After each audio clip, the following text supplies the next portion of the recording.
Hello, everybody. We're going to give folks a couple minutes to get themselves situated and into the Zoom room, and then we'll go ahead and get started.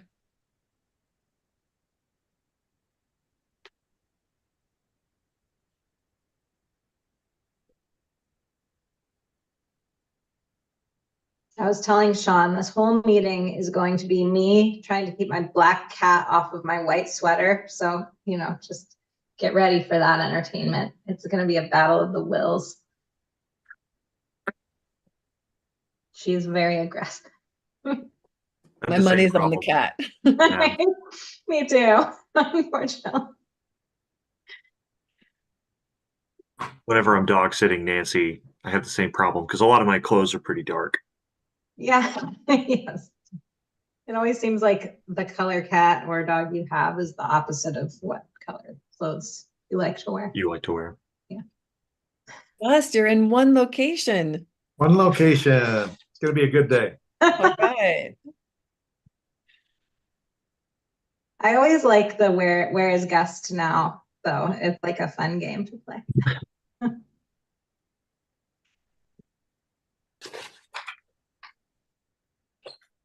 Okay, I think we'll go ahead and get started. We're going to have a smaller group than usual. A few of our city reps are unable to join us today, and I just want to call that out because we're talking about a big part of the acceleration program process. And so I might wear a different hat if necessary to represent at least a former city jurisdiction hat, just so that we can make sure we have a well-rounded conversation. But let's own that some of our team members aren't here today as we talk about this pretty important component of our project. So as Daisy connects, we'll go ahead and get started. Today is Audit and Acceleration Agreement Day. And as you all remember, we started this group work talking at the high level with some concepts of the acceleration program. And then last meeting, we started finally to dive into some of the details, talking about potential alternatives for the referral component of the program. And today we're going to do a similar path where the DLCD team has provided a straw proposal for discussion purposes with regard to acceleration, the acceleration agreement itself, as well as the audit, standard versus comprehensive, and also the audit findings, what should be included or not. And so before we get started on that agenda, I thought I would talk about where we are in the process. So we know where we've been, and today we're talking about audit and acceleration. This is our last meeting for a little bit. This team will take a pause while the DLCD team starts putting pen to paper and begins to create a first draft of the rules. And they'll be doing that in June and early July.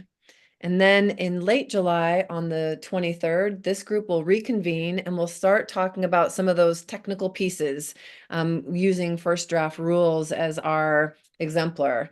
And not quite like these straw proposals, but still in first draft mode. We know that there's going to be some things that seem right and some things that might not fit. And that's the purpose of the discussion, is to really talk through what isn't hitting the mark. And then in August, the DLCD team will go back and make refinements to those rules in consultation with the RAC. And then on October 1st, the first real public draft will be made available through the Secretary of State. And then LCDC will do its thing in late October and then in early December for adoption. And we're in a little of a whirlwind process because that's how the legislature said we were going to do it. And so, by golly, we're gonna do it. And so the reason I wanted to kind of walk us through where we're at is so that you understand sort of the importance of today, right? It's kind of a big deal to provide preliminary feedback on the actual process before DLCD team starts to draft. and also to assure you that you will have more opportunity to provide comments and feedback once a draft rule has been written. And so I think with that, our agenda for today is first, Sean and Thea are going to provide an overview of that discussion memo. What are the straw proposal elements that they're putting forth for your discussion? And then we'll dive right in and probably take it chunk by chunk in 3 or so different sections, talking about what resonated with that straw proposal, what doesn't fit. What are some other alternatives that you think might be better?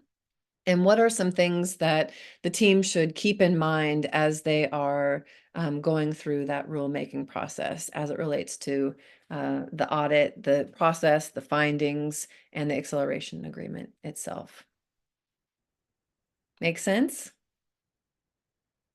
Okay. All right. Then I think I will turn it over to Thea and Sean. Thank you, Cadence. And yeah, I think that I will share my screen, but first I do just want to mention again that if you can at all have your screen on, have your camera on, that would be great, so that people in YouTube land can actually see who's here. Otherwise it looks like it's pretty much just Sean and Cadence and I having a party.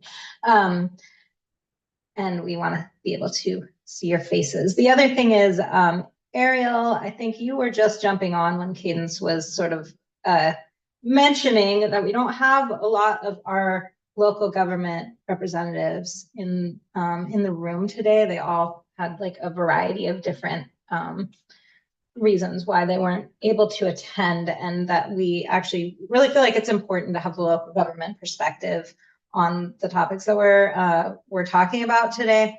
So to whatever extent you can put that hat on and represent that, or just, you know, make sure that, I don't know, be the conduit to your constituents and help get this information out there so that they can kind of come back to us with thoughts. That would be great. So hold on just a sec. Yeah.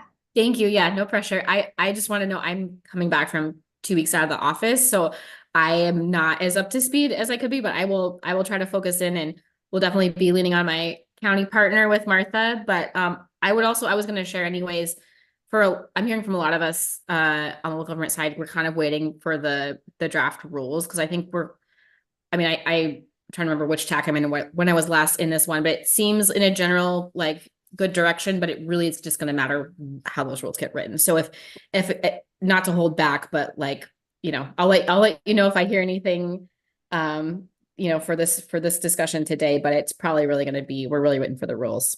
Totally. And so, you know, I mean, essentially the point of today's conversation and the previous one, which I understand you missed, were to have dummy proposals to say, here's a way that we could construct this rule for the purpose of getting feedback and discussion. And of course, on the referral process, which we had last meeting, we had a great conversation. I think we took away a lot of stuff from that discussion. And really today's discussion's about that audit and acceleration. Like, here's a way we could approach this. Here's how we could write the rule. Right. And so, you know, that was kind of the intent, to like have these conversations now. So that way it's not like we're developing these rules in a vacuum and then we suddenly drop them and everybody's having to react to it. It's more like, no, let's talk about some of the pros and cons before we get to that first draft. And then of course we'll have to refine it after, as we know. Okay. Thank you. I appreciate that. All right. Awesome. Are we seeing this? Oh, hold on. You seeing the slideshow? Yes. Okay, awesome. So I'm gonna start us off. Hold on, if I can figure out how to run the slideshow. Again, just grounding us in the equity framework, especially as we get into the sort of the very technical elements of this process. I really want to make sure that we're not losing sight of our commitment to the racial equity framework. So just an invitation to you all to please call out areas where you see opportunities or unintended consequences. And sort of as we move into the next phase of rule writings, what staff are going to be doing is developing a crosswalk for each aspect of the new rules with this framework. And that's something that we're going to bring back to you all. Just want to sort of be really transparent about what our process is with this. But we've been through all of these before. Benefits and burdens is kind of where we see like the bulk of this discussion landing. But again, it really crosses all of these areas, and just want to sort of ground us there before we jump into the technical stuff. Here's the technical stuff. So today, like Sean and Cadence both mentioned, we're jumping into steps 2 and 3 of the Housing Acceleration Program. So the audit of barriers, which is subsection 4. And I'll just read through this top line. For each city referred into the Housing Acceleration Program, within 6 months, the department shall, in cooperation with the city, complete an audit of specific housing barriers. So many dependent clauses, people. Sub 6, referring to the acceleration agreement, within 6 months following an audit, as stated above, the city and the department must enter into a housing acceleration agreement that is based on and proportionate to the city's basis for referral. So, you know, each of these sections is obviously a lot sort of longer and more detailed and prescriptive than that, but those are essentially what we're designing for. Starting here, I think Cadence already talked about what the discussion questions are going to be, but I wanted to throw this up there for you all to keep in mind as we move through this part of the presentation. So as a way to drill down into some of those more technical pieces, we developed this straw proposal that I think most of you are able to review this week. And again, the key thing to remember as we sort of walk through it is that the purpose is to find holes and inconsistencies and fill out the details and identify other potential paths. We are not saying in any way that this is, you know, we're not proposing this as the solution in any sense. So this is just something to shake and see what comes loose. So that's the conversation that we want to have here. As we noted in the memo, of the 4 referral tracks, this proposal focuses on the cities that are found to be lowest performing, which is really the only one that contains ambiguity. So it's the one that sort of has some decisions to make. This just sort of this slide names the proposals at the really high level and provides some alternatives to consider. So the straw proposal is sort of a tiered approach using city provided data.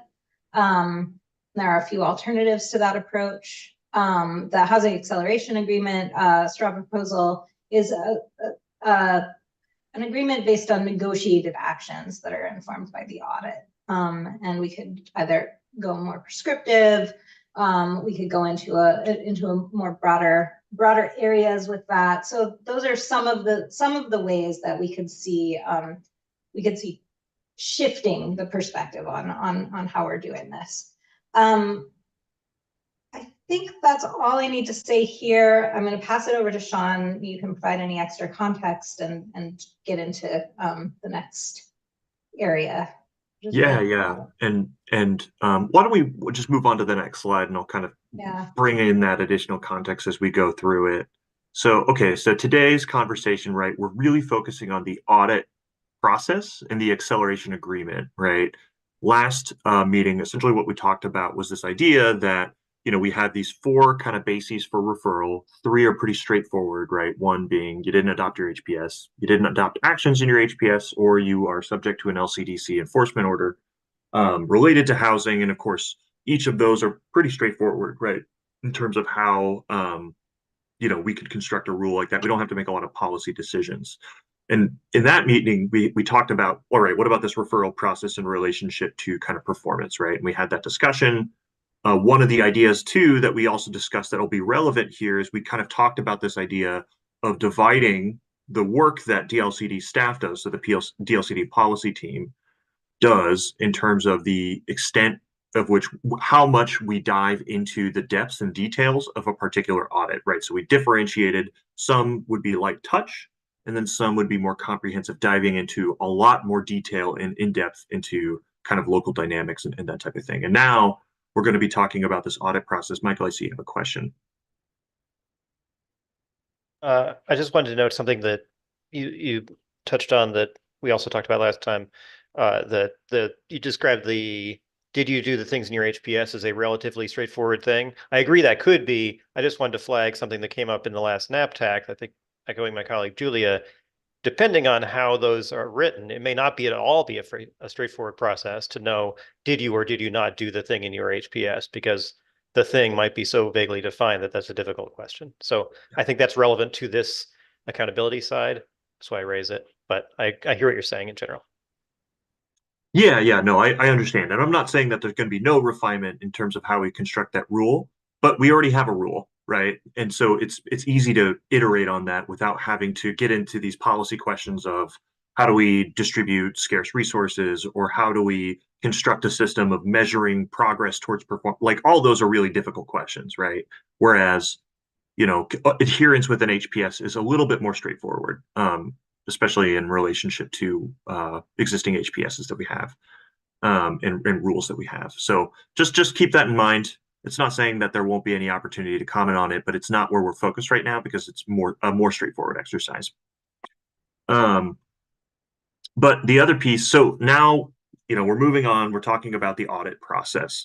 And the way that we constructed this memo, and I posted a link in the chat, and if you're following along on YouTube and watching the live stream, I believe it should be linked to in the agenda. So feel free to follow along as we're going through this. Essentially, what we wanted to get at is that second half of the equation. Once you're in the performance-based kind of audit process, what does that actually look like, and how could we construct that? And furthermore, once we complete the audit, right, we have this kind of output, which is DLCD publishes kind of a report of barriers, right? And that's kind of highlighted in the statute. And that serves as kind of the basis for the housing acceleration agreement between the city and between DLCD. Essentially, what are we going to do in response to the identified barriers, right? So we're really talking about, all right, we're in the process now. How do we structure this process, considering these kind of different factors that we framed up? And the way that we structured the memo was really to kind of break it up into three kind of major components. One is thinking about the inputs, so the process by which DLCD fact finds. So we have to have information to base whatever analysis that we're going to be producing on this. How do we source that information? What does that relationship with the city look like? What types of information are we looking for, right, to be able to answer the questions that are in the statute? The second piece is about what we actually produce. What's the outcome of the audit process after we complete, a 120-day process? We have to publish this report of identified barriers, and what does that contain, right? And then finally, we kind of get to this part where, all right, now once we have that audit, then DLCD and the local government essentially have another 6 months to enter an agreement. So that is where we identify the different things that we're going to do. So whatever the local policies are, whatever resources DLCD is going to be bringing, as well as any mediation with other agencies that we can kind of help facilitate or mediate, that type of thing. And that has to be substantially connected to the audit process and, of course, the city's basis for referral, right? And so that's how we kind of constructed it. And we have a few kind of decision points in how we've structured each one of these. So I'll start by talking through maybe the input side, if we can move to the next slide.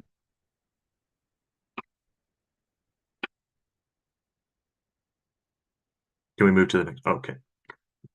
All right. Yeah, and we've already talked about, I don't know why we have this slide just talking about what the intent is. Yeah, let's start talking about the performance-based audit. So one of the things that we wanted to differentiate in this, so as Thea mentioned, and as you can see in the memorandum that we provided, what the statute requires us to do is to do an analysis or an audit of local and state barriers to the production of housing. And it outlines in ORS 197A.130 subsection 4, it tells us we have to do a bunch of things, right? It says you have to consider what's the existing housing production strategy, documents and record that supports that strategy. You have to, essentially invite people to be able to provide public comments. You have to look at land use planning regulations, codes, that type of thing. And there's this whole list of things that we're supposed to provide. And essentially what we provide in the memo is we say, okay, well then as a baseline, right, we have to address all these dynamics that are articulated in subsection 4. And so in order to be able to develop that report, we need certain types of information, right? So we're going to, at a baseline, we're going to need a city's HPS, for example. We're going to need information about what they've adopted and what they haven't adopted. We'll need information about local capacity, right? We want to understand what is a city working with in terms of their staff capacity, in terms of, their budgetary resources, any previous funding that we've provided to them, all that type of stuff. And then we'll also want to get information about kind of local context, like what are the market dynamics? What are, information about permitting and approval processes? What issues would the city like us to look into, right?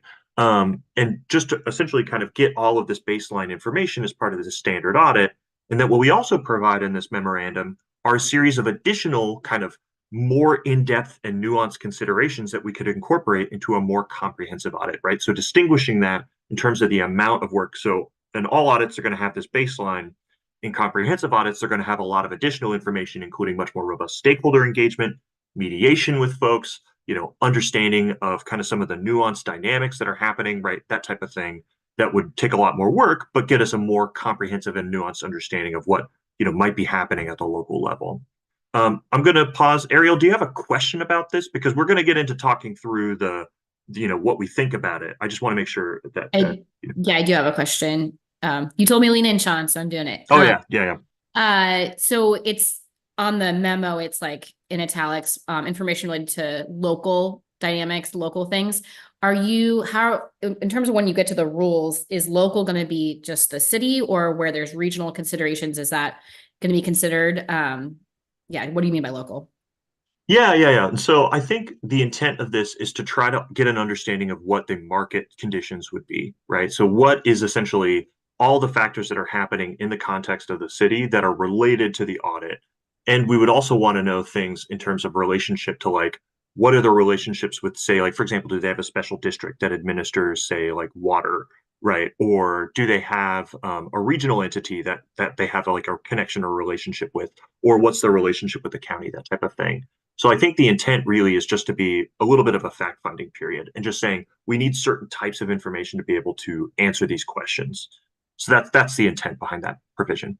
Thanks. Yeah, I think my question was more what is local, because in terms of when you're looking at housing need and different things that can impact the market or resources, if you are in a region where you're part of a regional job shed, for example, commute shed, those kinds of things, it seems like the city may wish to bring in those kinds of factors, and they may be involved in regional coordination with their neighboring cities as they're all doing their HPSs, or maybe they have smaller cities that don't have HPSs, but there's dynamics there. So I was just curious if, I guess my thought would be like, we wouldn't want the language to be too limiting in rule in case cities wanted to bring in, I don't think we want to discourage regional coordination and regional.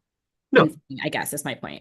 No. And we'll kind of get into this too. You'll see this reflected once we get into the kind of outputs of the audit. One of the explicit kind of outputs are considerations of the regional factors that can be affecting production as well. So I think that is an explicit intent. Okay. Yeah. Can you share more of the difference between an input and an output? Because I guess the previous like graphic, I was a little confused by some of the short-term lingo on there.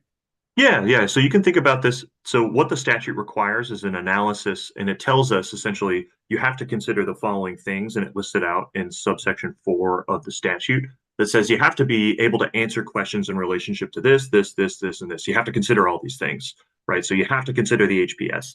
You have to consider public written comments that are submitted to the agency. You have to consider land use planning, regulations, zoning, and development code, right? And so what it's saying, what this intentionally is trying to say is, in order for us to be able to publish an audit, we have to have certain types of information to be able to answer that. Those are the inputs that we need to receive. And the statute kind of prescribes a lot of these things that we have to intake.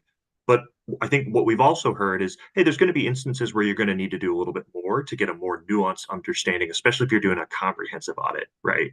So that was the intent of the kind of 2 provisions that we're saying there. We're saying, essentially, as a starting place, as a straw proposal for discussion, let's assume that we have these standard audits that kind of just have this baseline of information that includes everything in the statute. And then comprehensive audits go a little bit further to identify more. So that's the intent.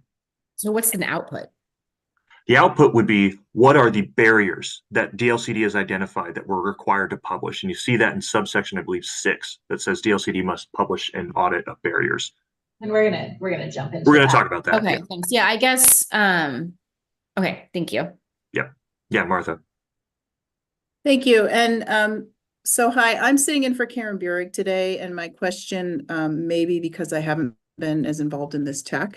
I am trying to understand, I think I understand where we are now, and all audits have to have certain things. What I'm trying to understand is two things about the comprehensive audits. One is, are there, maybe this was last meeting, are there sort of specific guidelines about in what circumstance a jurisdiction would be put into a comprehensive audit versus just the basic all audit? And I guess the other question is, these bullets here and other considerations, I mean, is that really what you are looking for us to talk about today and give you feedback on? Like, are these the appropriate things to put in the comprehensive audit, or are they not? Well, some of them we have to, right? So like, for example, we can't say that we're not going to open a public comment period because the statute says we have to, right? And so what Right. this is intending to do is essentially intending to kind of build off of our previous conversation. I'm sorry, you're missing the context there. To say, to essentially try to differentiate and try to operationalize this idea that we're going to have these 2 tiers of audits, one being a more kind of standardized kind of what we've called a light touch audit. And another one being a more in-depth and comprehensive that really seeks to understand the nuances. What you missed from the last conversations, we had discussion around a dummy proposal for a referral, essentially, that kind of distinguishes cities into kind of these 2 buckets, essentially Okay, based on kind of, okay. some like the different factors that we have in the referral process. So once you're down to this point, essentially DLCD's really narrowed the number of cities that we're looking at. Mhm. And we're going to be doing, for most of them, it'll be kind of these lighter touch audits, but for a few of them, we'll be doing a much deeper dive and a more comprehensive audit. And kind of so there will be recognizing very that, clear yeah. rules as to when you get put into which type of audit. Okay, Yeah. that's fine. I won't Yeah, hold you up and- any longer. Yeah, and just so you have the benefit of the information, the Mhm. proposal that we discussed last time was a straw proposal basing that explicitly on DLCD staff capacity. We heard a lot of really great feedback in response to like how we consider prioritizing things, what we could consider for the rule. And that was great. And we're going to kind of continue that on. We'll develop a set of draft rules based on that. This is Okay. all right. Once cities are in the process, Mhm. then what do those processes actually look like? Mhm. Does that help Okay. clarify? So yeah, I mean, my assumption would be that you're in a comprehensive audit because you are, maybe way at the bottom or are clearly not taking any steps, or, I mean, it has to be like a little more egregious, maybe. What we discussed last time, and again, this is, I think we're still unpacking a lot of the discussion from that last Right. discussion. But a lot of the intent of the comprehensive audit was to get into complex or nuanced considerations of issues. Say, for example, where you have maybe severe underproduction or lack of progress towards production, coupled with potential fair housing issues, or Okay. issues related to subsidized affordable housing, things that like take a lot more depth and nuance. And DLCD should maybe prioritize the resources for a more comprehensive audit in those situations. Whereas in other cases, it might not make sense to do that kind of deep dive, right? And so that was where the conversation tracked last time. I think for the sake of time, we got to continue on though. Yeah, Hopefully that gives please. you enough context. Yeah. Mhm. Thank you. All right. And so this is kind of intended to what we provide in the oh, wait a minute. I'm sorry. I'm realizing something. We don't actually explain what the output is. Instead, we move directly to an example. So I apologize about that in this slide. But what we essentially say, so we have these inputs that are part of this, and we kind of differentiate those based on how extensive of a dive we're doing. So all audits have these kind of baseline of information. Comprehensive audits have more information, essentially more engagement, more mediation, more like maybe involvement from OHCS if it intersects with affordable housing, that type of thing. And then once we get into the actual outputs of the finding, this is where we get into what the statute says we have to produce. It says we have to produce at the end of the 6-month period a report that documents barriers to the production of housing, right? And essentially, what we kind of propose for discussion is structuring this report around barriers. So the idea would be once we come out with the, we go the process, we get all the information necessary, we publish a report. That report is structured around specific barriers. And then for each of those barriers, we include kind of an analysis that is required to contain different considerations as part of it that were informed by the inputs to the process, right? And so what we kind of say is what this should consider as a starting place for discussion, starting with just kind of an understanding or analysis of the market conditions that could be affecting the barrier. So like, for example, and this is an applied example, let's say we identify wastewater infrastructure as a potential barrier to the development of housing, which we've seen in some communities for sure. And we could do a basic analysis of kind of some of the market factors around there, say like the cost of infrastructure, the cost of labor, right? All the different things related to infrastructure finance. We also say in the report that we could do an analysis of both the local factors and capacity related to this particular barrier. So thinking about, all right, what are the public facility standards that are applied to this particular set of, of wastewater or water infrastructure or wastewater infrastructure in this case? What is the relationship between the local planning department and the public facility staff, and what does coordination look like? What does their capacity look like? What does their overall budget picture look like, right? Doing an analysis of all the various local factors that could be affecting this barrier. Doing an analysis of regional factors that could be affecting the barrier. Say, for example, they have a wastewater special district, or that they have special coordinating responsibilities with the county, and maybe there's some problems there, right? Doing an analysis into that. And then finally looking at, say, the state factors, right? And maybe there are different infrastructure standards or DEQ requirements that kind of affect the local permitting of wastewater infrastructure that could be contributing to the impediment. And essentially the idea here is that for any given barrier, this kind of analysis of market factors, local factors and capacity, regional factors and state factors is just a requirement in every barrier that we identify.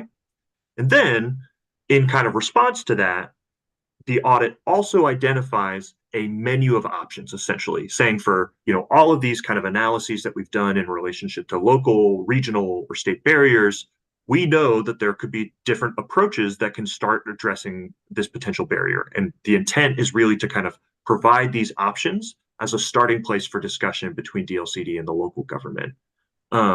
And so this could look like a variety of potential local options that might be like, maybe we have model public facility standards, which is one of the things that we've heard as a potential adoption ready policy. That could be an example of a local option. Regional options could include, for example, DLCD conducting essentially mediation between a local government and special district to identify solutions to potential barriers. And similarly with the state doing a similar type of thing for with DEQ, right? So essentially the idea here, the intent would be, as part of the output for the process, essentially having a document that lists individual or discrete barriers with an analysis under each one and with options of different ways that we could approach it in order to be able to address the identified barrier, right? It's not prescribing a specific recommendation, but it is saying that there are different ways that we could approach this, and these could be the basis for developing an actual housing acceleration agreement, right? And so, and also, what am I seeing in front of me? Gaps and, sorry, Thea, I don't understand this graphic. That's okay, Sean. We were just throwing together some different graphic ideas of ways to represent this. This was just like, so we have just a way to sort of describe what you were just saying. You have a particular barrier. There is a particular response that arises to meet that barrier. But what is not included in here is the nuance of sort of the menu of options. And that's going to be an important part for moving into the acceleration agreement. Do you want me to go back to the previous slide, Sean? Is No, there- no, no. I'd say the only thing before we move on is, that's not the only way that we could construct this too, right? You could, what we point out in the memo is you could either do just, the output could just be a list of barriers, right? That's at minimum what's required and a consideration of the different factors that go into that. It could also be a recommendations-oriented audit where there's maybe specific recommendations that come out of the audit process. There's different ways of approaching it. This was just one way that was kind of, we proposed for the purpose of discussion.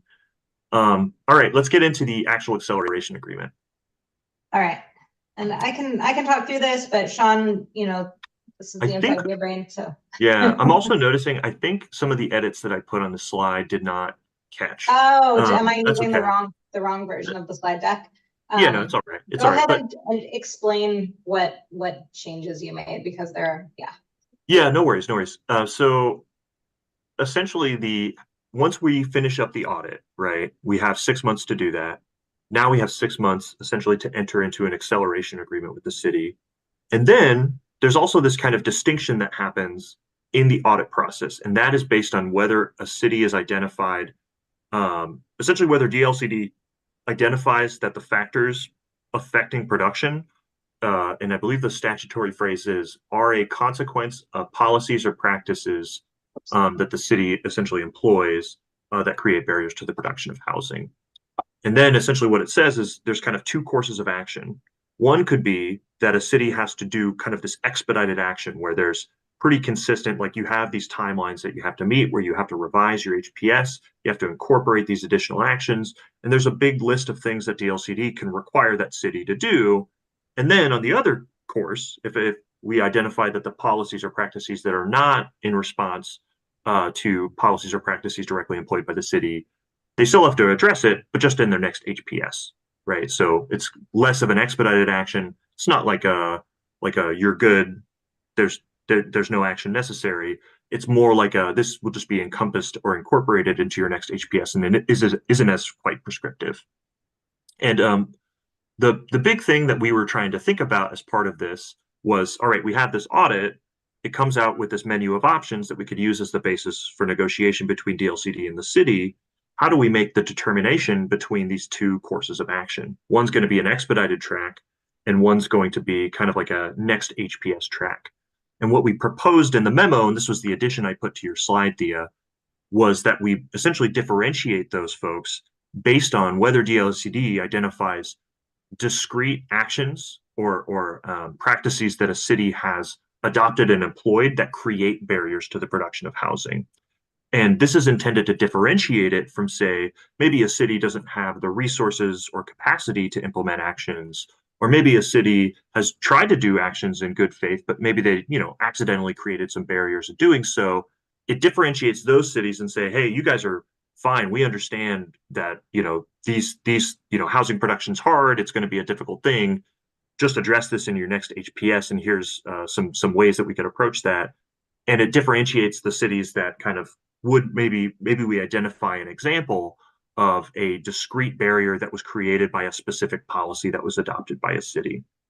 And I wanted to also illustrate this, and I did so in the memo by providing actually two discrete examples, anonymized examples, that have actually happened that would kind of illustrate the differences that we would identify.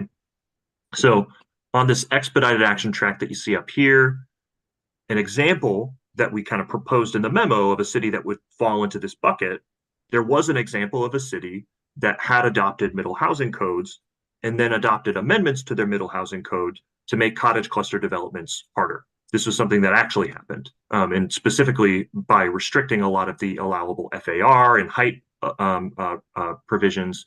And there's evidence on the record stating that the intent was to prohibit or reduce the incidence of cottage clusters in their community. On the other track, what I identified was an example of a city that optionally, they were a city below 25,000, and they opted into the cottage cluster amendment provisions, but they weren't applicable to administrative rules around that, right? So they applied, whatever standards that they had in their city related to cottage clusters, and it turns out they applied some pretty restrictive standards, but it was kind of unintentional, right? They were unintentional consequences. And what I point out there is like, okay, maybe they could have done it better, but they actually took proactive action to facilitate production, just because they didn't have the staff resources to do it, in a way that didn't create barriers to production, that wouldn't land them on this expedited track, right? So it's trying to distinguish between those two types of potential policy barriers based on what actions the city are taking. I don't know if I explained that well, but that's actually a very important distinction, which is really how do we structure and differentiate and make decisions about whether a city's on the expedited action track or not, and how do you really identify whether the barriers are within the direct control of a local government based on the policies and practices. That's actually a very important policy or decision point that we're going to have to make in the rules. So that's kind of the intent there. And essentially the way that we propose structuring this is to differentiate on that basis and to essentially have a more prescriptive track when those barriers are really clearly within the control and actually the direct like policy-making authority of the city in question. Yeah, Ariel, do you have a question? Yeah, thanks, Sean. So for your two examples, how do you know that one city did it intentionally and one city it was like a capacity? How do you So know? I'm actually not speaking to intent. I'm speaking to a direct action and effect. So in the case of the latter city where they had adopted cottage cluster standards, the difference between that city and the other example that I had mentioned was the latter city took actions to reduce barriers to production. Sure, they didn't have the technical expertise to do it in a way, maybe they had some unintended consequences that inhibited production, but that is not the inhibition to production wasn't something that they created through a policy that they implemented, right? Whereas in the first example, again, this is not actually about intent. This was about adopting a policy that creates a barrier to the production of housing. So it's actually a lot more about effect than intent. Okay, if I can follow up, I guess I'm not saying I disagree with you. I'm trying to understand because like how this would be written in rule or how this would go about. Was there a conversation with the first city about like did they have a reason why they adopted that policy that created barriers that maybe had the what an unintended impact of or was there a quote good reason for it? I could speak more to it, but it's going to take away from the anonymity of the example. Okay, I'm happy to follow you online, but I am interested specifically, but really I'm trying to get at whether you're talking about cottage clusters or not, like how does the department determine what's like an okay, impact or the way you described it was kind of like, well, they couldn't help it, it was capacity, but on this other one, like it sounded intentional and you didn't use the word intentional, but that's what it sounds like.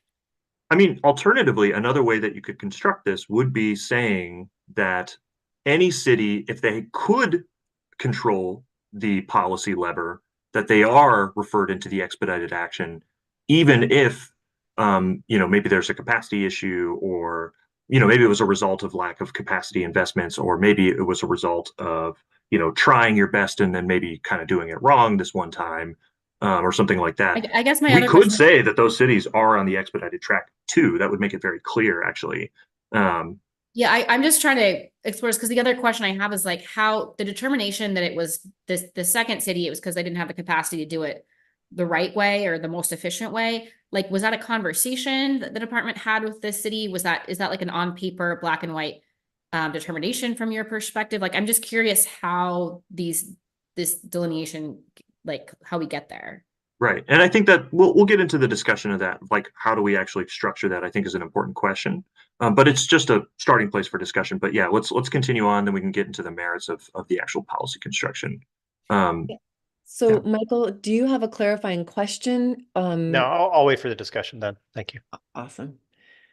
Thanks, Sean. Just in interest of time, do you have any last thoughts before we start kind of tackling each of these pieces step by step? Yeah, sure. Yeah. And do we want to start at the beginning?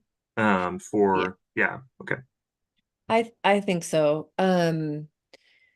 So as Sean and Thea discussed, we have essentially 3 buckets of conversation to go through in the time we have together. And so the first is really a conversation about the 2-tier audit process, standard versus comprehensive.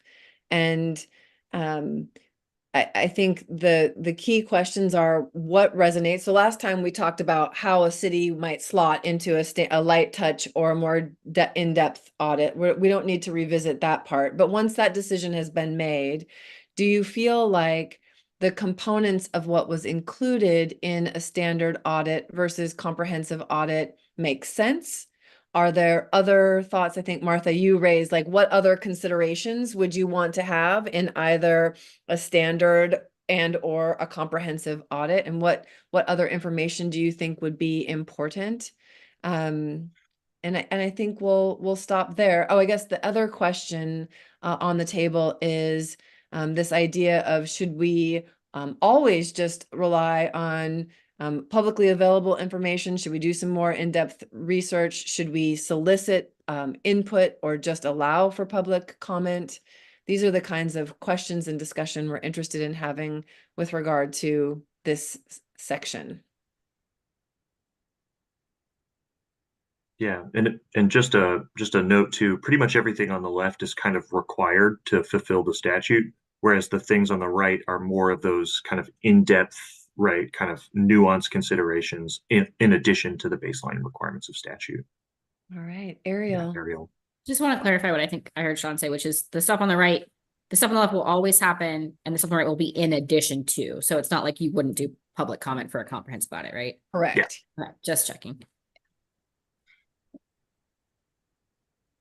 I had one other, well, this might need more feedback, I'm not sure, but it related to an earlier question where it talks about invited feedback. And on the memo, it talks about an invited feedback for different, well, I see it here, request for cross-agency collaboration. In the memo, it didn't talk about inviting other state agencies in that column. It just seems like it was missing, even though it seems implied from everything you've described. Yeah, that could be a good point. Yeah, essentially sending out notice to the agencies themselves. My thought was that we would probably hear that from the city. So like one of the things that we would ask any city is like, hey, we're going to be doing this audit process. Are there specific things that you would like us to look into? This could be a place where a city's like, well, we'd really love to meet with ODOT on this particular facility, right? And that could be scoped into the audit process. Okay, yeah, I guess it's just, yeah, it's in the box around, like you said, city requested issues. But where it talks about DEC may invite the following parties, I mean, maybe it's redundant, but it just, when I read that as a whole, it seems like yeah, it's like it's missing. Yeah, I think that wasn't the intent. So that's a good point. That's all. I mean, maybe it'll look different in the rules, but just in this format, it seemed missing. No, that's great. Other thoughts and considerations about the standard audit versus the comprehensive audit? Any concerns or things that you also feel are missing? Tom. Yeah, it seems like because affordable housing or lower income housing or housing for lower income households is like a secondary performance measure, right? First overall production and how you doing on affordable housing. That should be more in the left column in some way. I mean, maybe it's captured by local market dynamics, but if every city's going to have a fair share affordable housing target, that probably should be part of the basic audit. As a question, so what we specifically propose in the memo is, so for in instances where the referral is based on, say, a subsidized affordable, like a lack of subsidized affordable housing in the place, in the particular area in question, that we would request concurrent review by OHCS. And we'd also request that the city essentially provide us all of the information, like a look back of their last maybe 6 or 8 years of all of the affordable housing proposals, approvals, denials in that particular city, essentially saying, we're going to be doing a full audit. We're going to be going in depth here. Are you saying that there should be some type of consideration of affordability in the left column, even in lieu of that kind of really deep dive that would be part of a comprehensive audit? Yeah, because what you're talking about sounds like financing, and there are regulatory barriers to affordable housing and where it's located, and some of the fair housing issues, density bonuses, parking regulations. You know, it just needs to be part of the basic conversation. Like, what are you doing to encourage, lower income, smaller, affordable, regulated or unregulated units? I mean, that is like 1B in terms of our performance measures. Mhm. I hear that, Tom. That makes sense to me, that because it's a, requirement in of the actual referral process, that should be reflected as a priority in all of the audit. So I think that's a great note. Thank you. Okay, Martha. Thanks. I wanted to maybe build on that because I was sort of keying on this subsidized affordable housing programs and projects. I don't know, I don't work for city, I work for Clackamas County. We don't develop affordable housing. We can zone and allow for it and permit it. And so it's just one of the levers that I'm curious about, because subsidized affordable housing is often just developed by the private sector or like a housing authority. But the county's housing authority doesn't look at like, oh, we need more housing in unincorporated county here, not half a mile over here in the city of Milwaukee or something. Like, they're just looking for the best sites. And so I'm just a little bit curious how that would be accounted for in a comprehensive audit, because yeah, there's zoning barriers, sure. Like, we can identify zoning barriers, but there's also a lot of things that a lot of jurisdictions don't have control over. And if a private developer doesn't want to develop a half mile over here in an unincorporated area versus a half mile over here in a city, just because, I don't know, something about this particular lot is better, it's sort of hard to judge that, this jurisdiction's not doing well because they're not making the choices to build the housing. Right, Martha. And I think the intent here is to recognize that there are multiple factors that affect what, like if you see, for example, in the data that, maybe a particular jurisdiction isn't producing a lot of subsidized affordable housing, the intent here is to say, why, right? Like, what are the things that are affecting that? It could be, right, like that there are these factors, say maybe, for example, in relationship to special districts, or maybe there's like an ODOT facility that precludes or effectively makes affordable housing development infeasible in certain contexts. And that's important for us to know in this audit process. Like, the intent here is not to say, oh, it's, the city's doing something bad, so we're going to look into it, or the in this case, the county. It's more to say, well, we know that production's not happening here, and the intent is to understand what are the potential local, regional, state barriers, and what, of course, is obviously outside of everybody's control in terms of just like regular market dynamics, that type of thing. So really, that is the intent here. So yeah, no, good point. Daisy. Hi there. So I don't know if we've addressed this question in another meeting and maybe I missed it, and I don't want to send us down a tangent if this isn't a good time for this question, but I'm looking at the discussion memo and looking at like the standard audit and the baseline for all audits, and thinking about the HPSs. From my review of HPSs that have been adopted, that have been DLCD approved, a lot of jurisdiction strategies are to explore something, explore whatever, And so my question for DLCD is, in your review of a city's HPS and their adoption record or their midpoint HPS, how will you evaluate if a city has sufficiently explored one of these strategies? Yeah. So the way the rule's constructed right now, so essentially what cities do at the midpoint for housing production strategies, and this is a little bit of a tangent. This isn't really related to the audit process. But what happens is, at that midpoint process, the city submits a report to DLCD, essentially saying, here's how adoption's going, right? Here are the things that we have implemented. Here are the things that we said we'd implement, but we haven't implemented. Here's a description as to why. And essentially the way the rule works is it says, well, you're not beholden to, adopting this specific strategy, but you are beholden to take action to address the need, right? And so what the evaluation is at that midpoint is, all right, maybe you said, part of this, we're going to do this strategy that's really related to the provision of affordable housing, right? And let's say that's your only strategy. And you come back in and you said, well, we considered it. We just haven't done anything.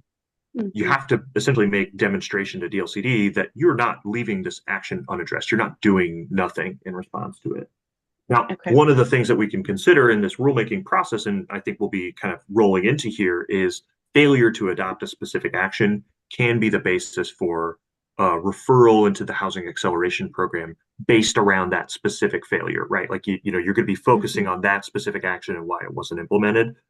In this case, that existing framework of, you're not beholden to a specific strategy, but you are beholden to act to address the need is something that we can readily adapt and apply to the, that midpoint check-in, if that makes sense. Gotcha. That's kind of why we're not talking or asking about it right now. We'll probably talk about it once we get into draft rule format, because, there's some considerations therein, but it's actually not a huge question for us about because we have a framework already and we can kind of build on that in a way that's a little bit more formal and tied in with this process. Gotcha. That's helpful. Thank you. And Daisy, I think in our later discussion about the acceleration agreement and whether something is expedited or you just fix it in your next HPS, sort of how big did you fail? Right? Like, you might have done the thing, but if it was an unmitigated disaster and you haven't moved the dial at all, and we think it's extreme, that's an alternative, right? If there are more things within a city's control that could be done, should that be a factor in the acceleration agreement regarding what happens now versus what happens at the next time? Thank you. So going back to what Tom said earlier about, maybe standard audit really needs to have an affordable housing element because that's a real significant part of the referral process and the acceleration process itself. I guess in my mind, that begs the question about actions toward fair housing, climate action, and environmental justice. Does there need to be an equitable outcome, something in a standard audit? And if so, what? Because, right, as soon as you start, kind of pulling back the covers on that one, you very quickly might end up in a comprehensive audit. And since we're trying to have two tracks of a light touch and a deeper dive, I think that's part of the logic in having that mostly live in the comprehensive audit. But I wanted to throw that out there for group discussion about what, if anything, should be included in the standard audit with regard to equitable outcome.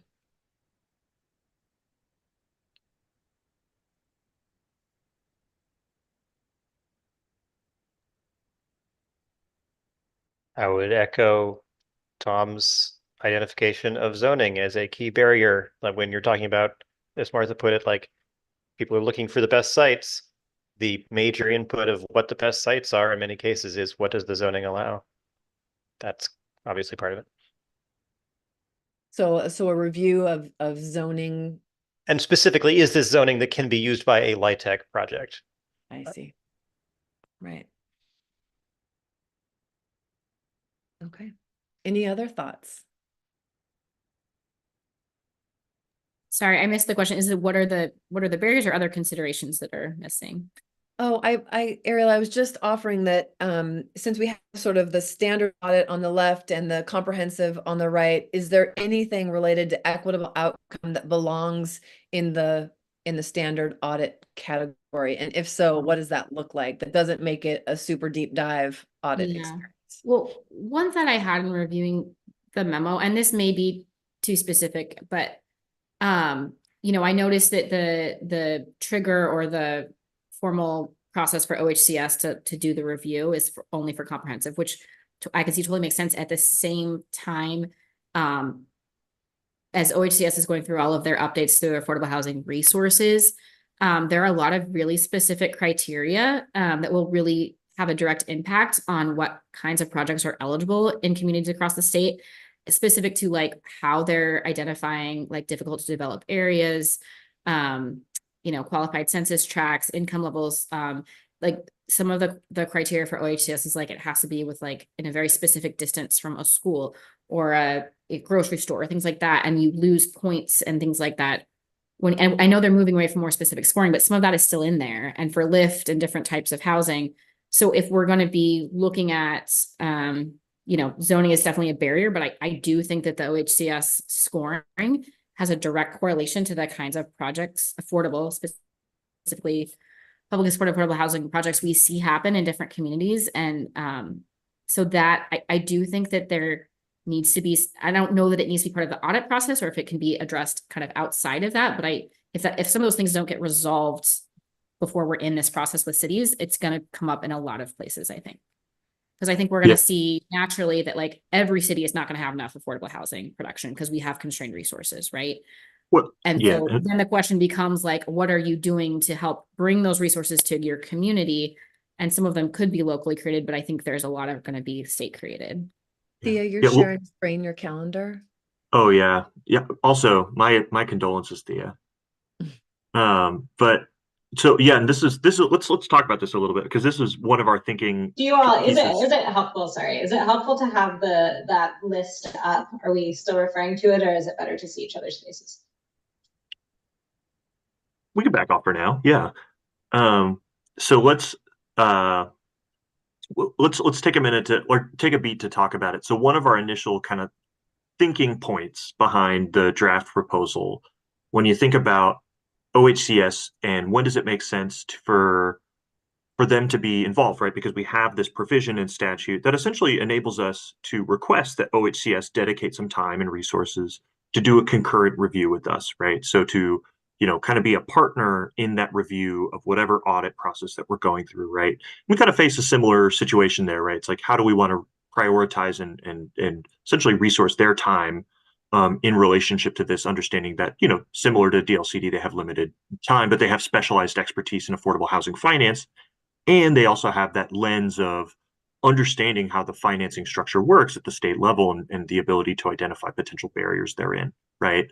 And to us, kind of initially thinking about the complexity of affordable housing, does it seem to make sense to really focus that in when we're doing that deep dive, that comprehensive audit, to think about this in that broad, holistic way, right? So to when we're identifying, say, severe underproduction of subsidized affordable housing, to really do that deep dive, to request the concurrent OHCS review, to dedicate the time, the resources, to understand the full picture, including, local, regional, state barriers to the production of affordable housing in that context. I think what we have kind of uncovered or scratched the surface a little bit in this conversation is, well, maybe there should be a more generalized, lighter touch approach to affordability that DLCD can consider. But I guess, is that, how much do we want to go there, right? Because again, affordable housing is a complicated subject that involves a lot of different kind of inputs, and how much do we need to dedicate into that process when we do that, and how do we differentiate that from a light touch versus a comprehensive audit? Yeah, and I guess there's different levels of OHCS involvement. I mean, there can be really technical looks like the kind of stuff I was just referring to. To me, that's some of that speaks to more like system level alignment that needs to happen. That doesn't need to be solved in the ONA. Like ideally, it would be addressed and tightened before cities are getting to this process. But I do think there are going to be other places where OHCS could be really helpful without having to do like a formalized review, such as like we're going to have cities who really haven't seen affordable development just because they don't have developers or they haven't been able to like make those connections.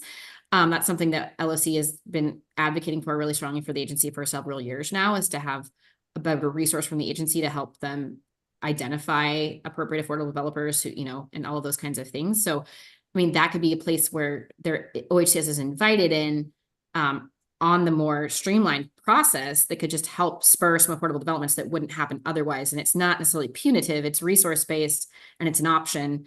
I don't know, like, I just feel like affordable development is going to be a challenge for every single city, regardless of their resources and what they're doing. And so I feel like there needs to be a stronger connection to the affordable resources, even if it's just a matter of like, hey, here's our engagement specialist or whatever they call them, regional partner. And they're going to work with you, you know, on ways to attract, you know, figure out how to go after some development kind of a thing. So yeah, so then I think what I'm picking up from that then is that affordability can be a part and should be a part of the light touch audit, but is maybe a less, like, we don't formally request OHCS do concurrent review, but we have this kind of baseline considerations of, you know, what are some of the local factors, what are some of the market factors, what are some of the state factors in relationship to affordable housing, just generally in the light touch audit as well. Does that square with what folks are saying? Okay. Okay. All right. It's a little more work, but I think it's doable. And I would say I would really welcome a conversation with OHCS about how we structure that, because ideally this would be a resource and a function of the agency that exists, period, for any size city. We don't have it right now.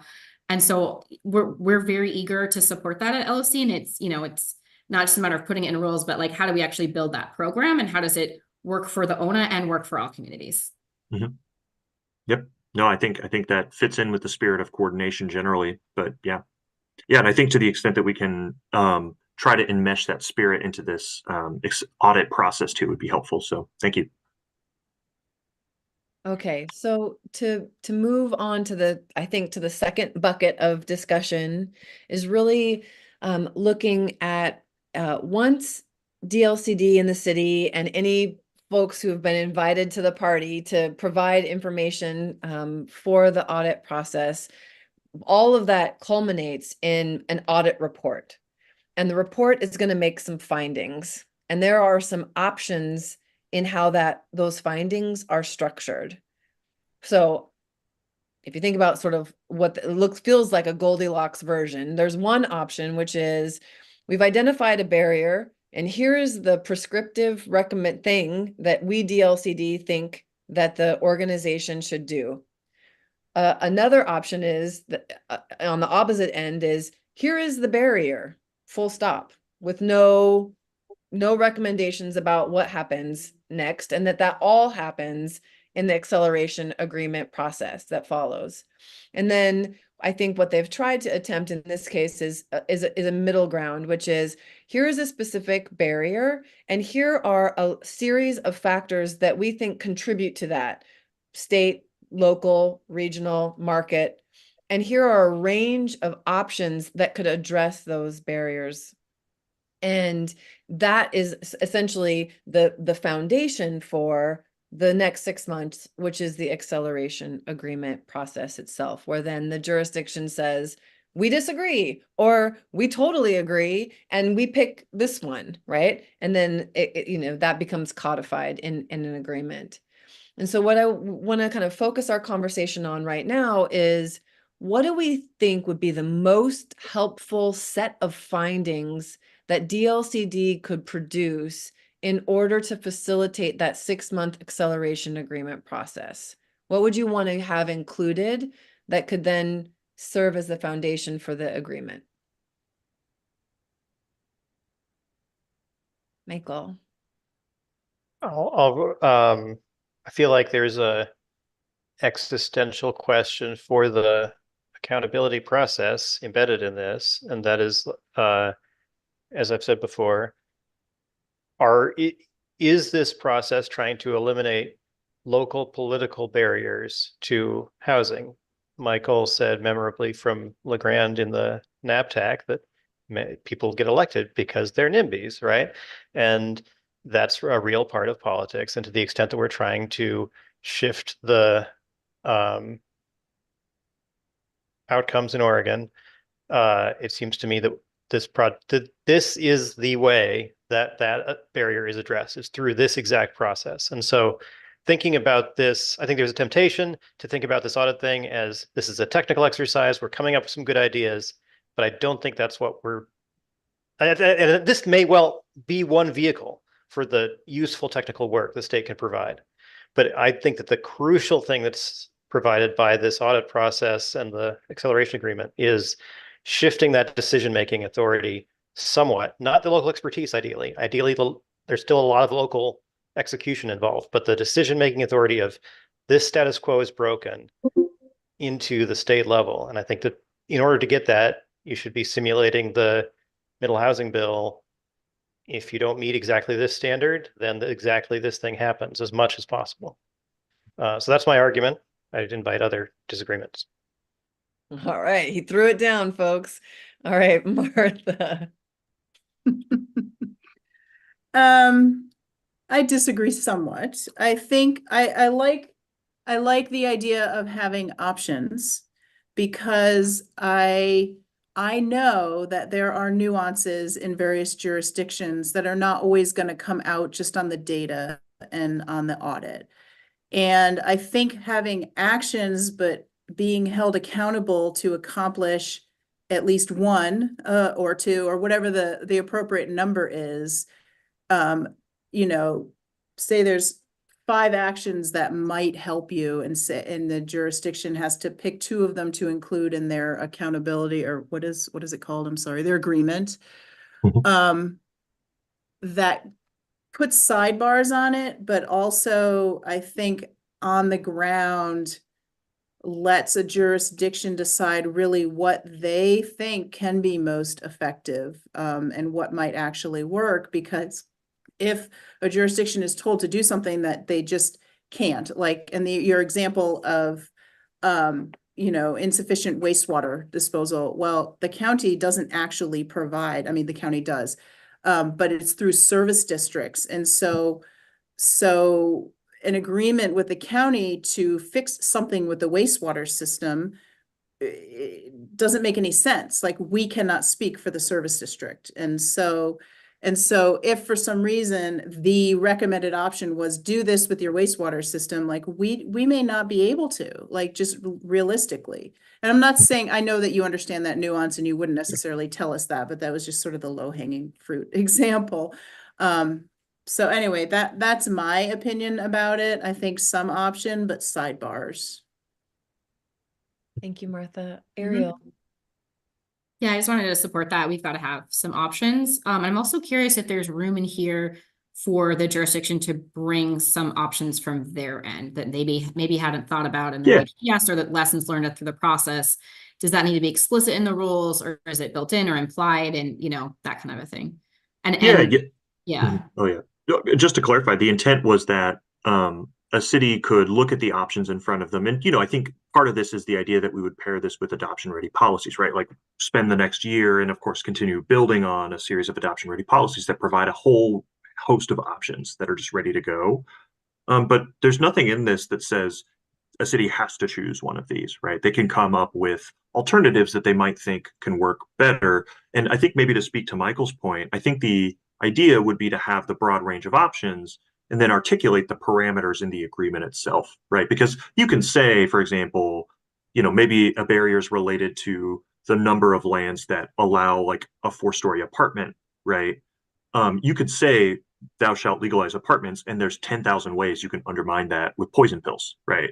And so, like, you'll have to outline those parameters in the acceleration agreement no matter what, right? If you actually want to achieve change. So I think there's a way of kind of getting at both of these.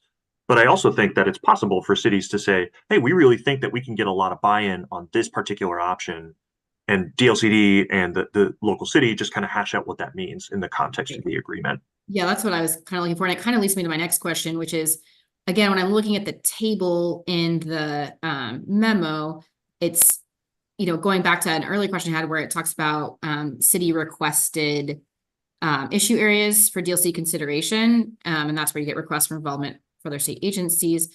But then down below where DLC may invite, I think similarly, cities are going to have pretty strong relationships with particular local entities who are like very impactful in the development, whether it's a local developer or financer or something like that. And they're probably, I would want to see kind of built into this, the option and ability for them to suggest, hey, we're working really closely with this employer or this person. We want them part of this conversation in this process.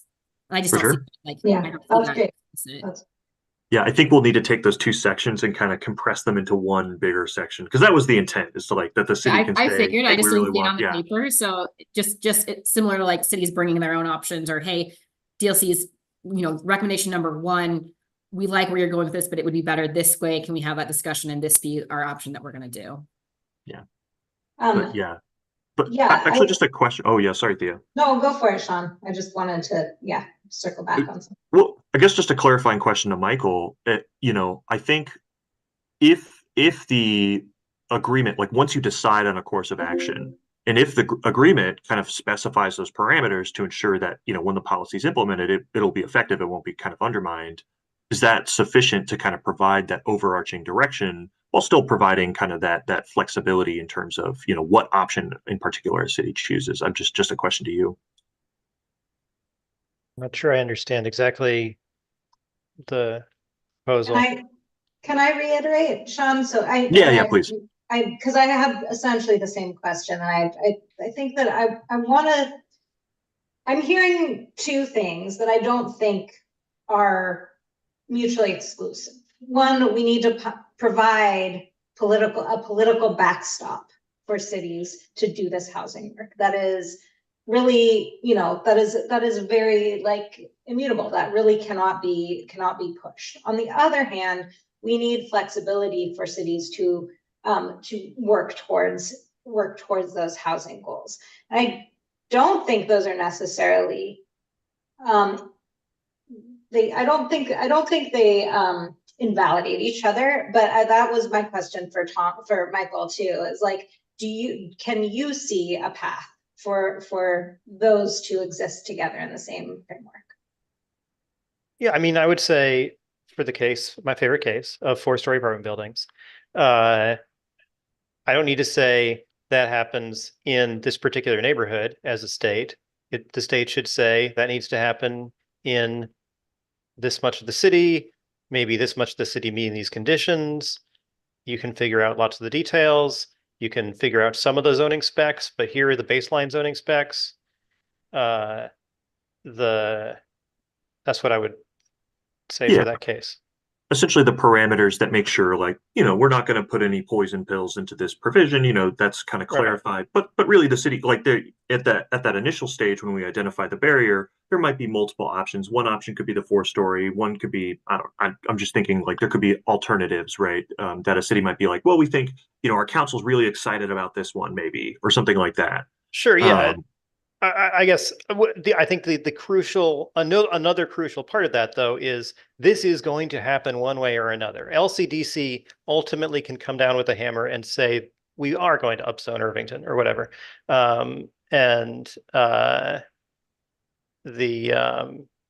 otherwise it's not a real choice for the city. It's like or model choosing, codes will apply. Sorry, I couldn't. Yeah. Sorry, I was just saying, or for instance, model codes will come in and sure, and yeah, exactly, similar to the middle housing. I see what you're saying. Martha, before I go to you, I this raises the question for me, which I've been thinking and we've been talking about as a group.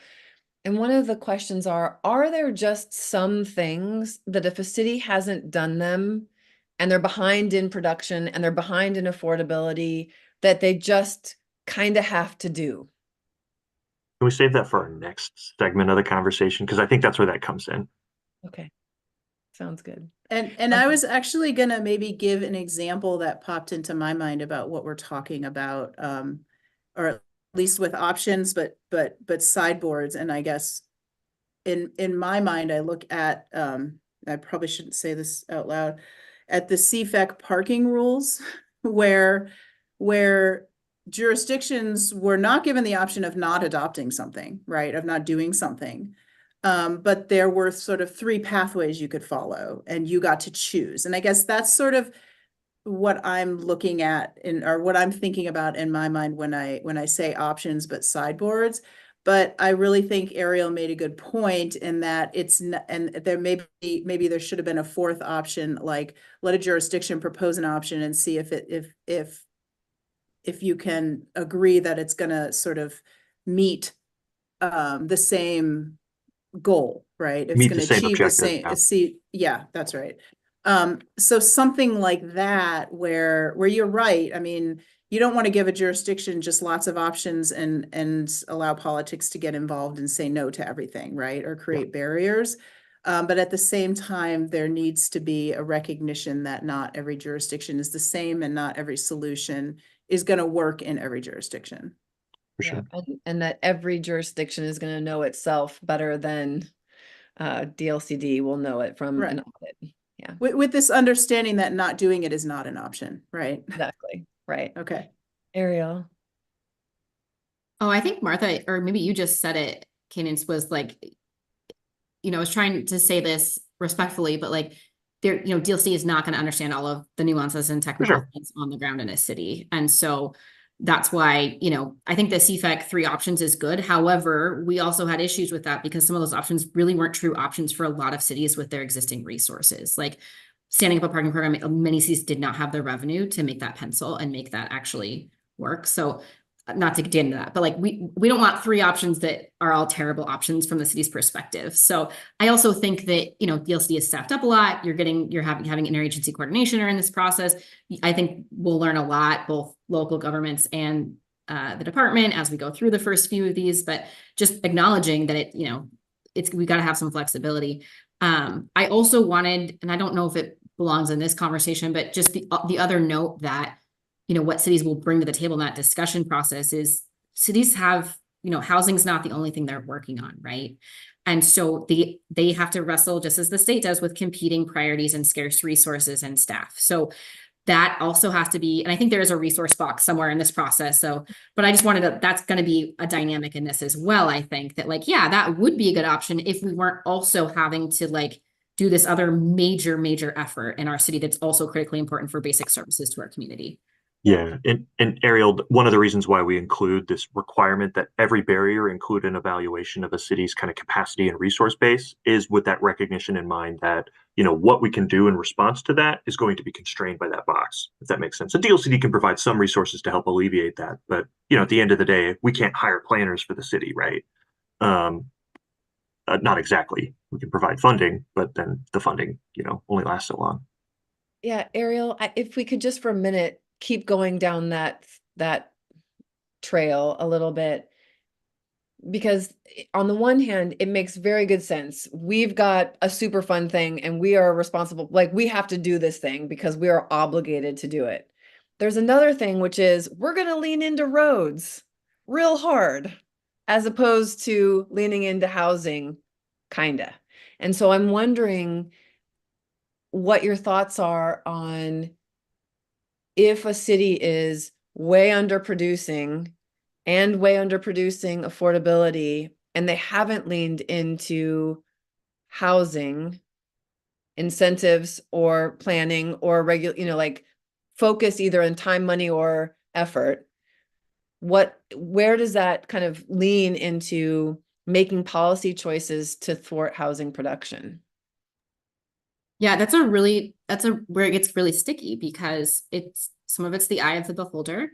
I also think not to pick on your example, but when you bring up roads and you have parts of the state that really don't have reliable transit, they don't have any control over the transit that comes to their community or where it goes sometimes, or that's that's an intensive coordination. It involves state funding, all these kinds of things. It's just, there's always going to be these situations.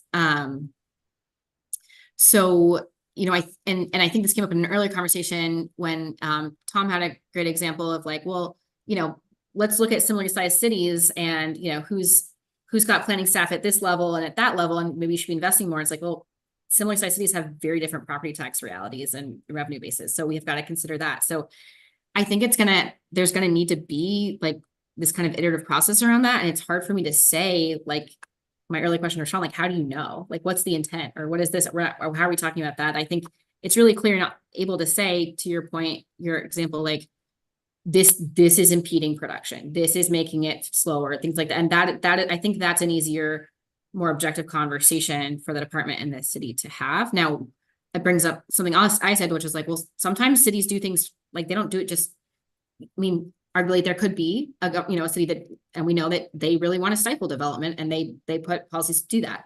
And you can, I think objectively, to my early questions, you can look at city council records, and if you've got people saying on the record, we don't want this type of housing, so let's do X, that's pretty clear, right? But if it's, you know, a DLC staffer saying, I don't know, this looks like they hate development just based on what's on the paper and it's not a conversation, and the city could be like, well, we did this because we have flood, I don't know, maybe there's like a real life safety, terrain, environmental reason why they've had this in their process. Or maybe it is that holdover capacity issue and like now we're, you know, these bureaus operate differently or whatever, but it's really hard to say. And so that's why I asked that question. I don't know that I have a good answer, but the rules are going to need to be kind of clear where we can in terms of what the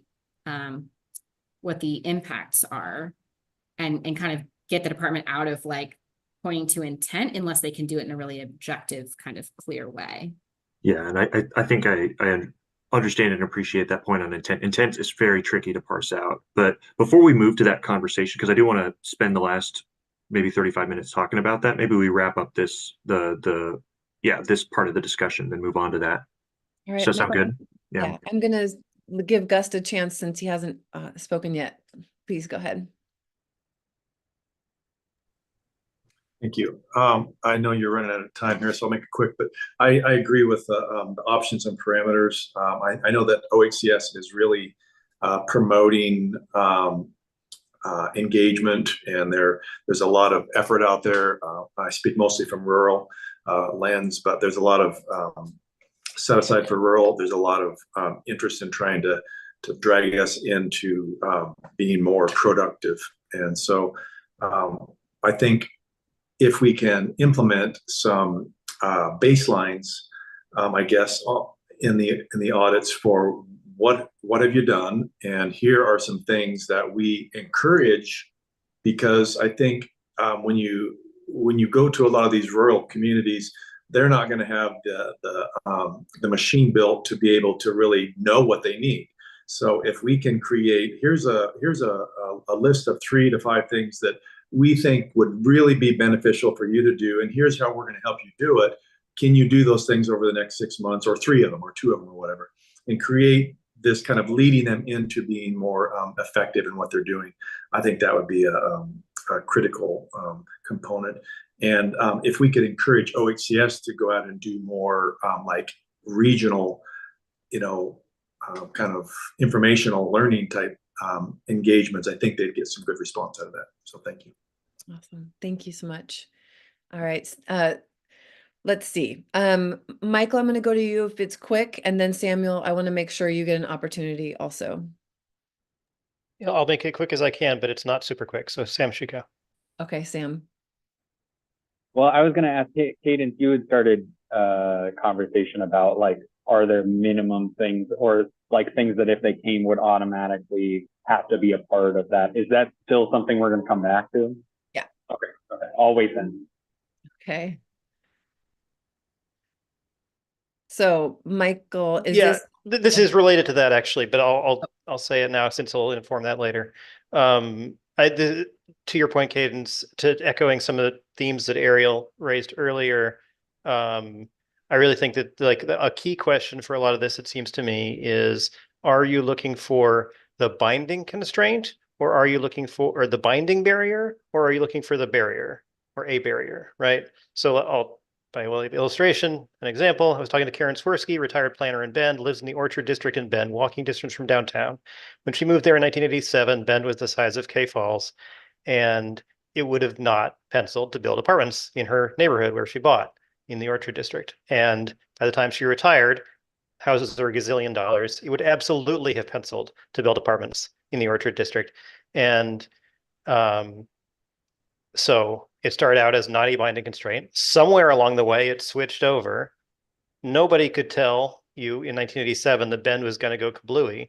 It seems to me that Bend could have taken the step to allow a gradual evolution of the Orchard District, and it didn't. And I guess I would ask, if you're looking for the binding constraint, then you have to wait until 1994. That was the year. But if you're looking for a constraint within the city's control, you would trigger that in 1987.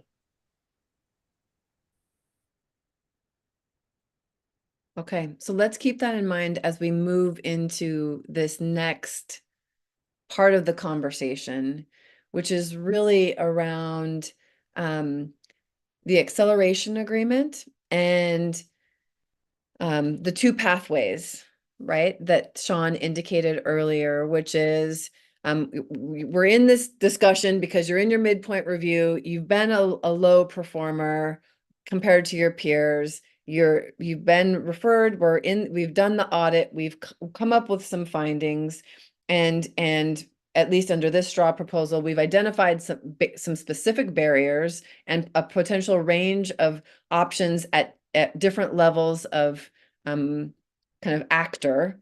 And so for the local government, here are some things that you can do. The question is, must you, in your agreement, agree to do them right now, right? In the next 6 months to a year, I will update my zoning code to allow for 4-story development code to allow for 4-story buildings. Or I agree with this finding that there needs to be more kind of loose zoning to allow for this kind of housing. So when I come around to my next HPS, we'll make sure that that's part of it, right? Sort of, it's what is the degree of urgency, and what kind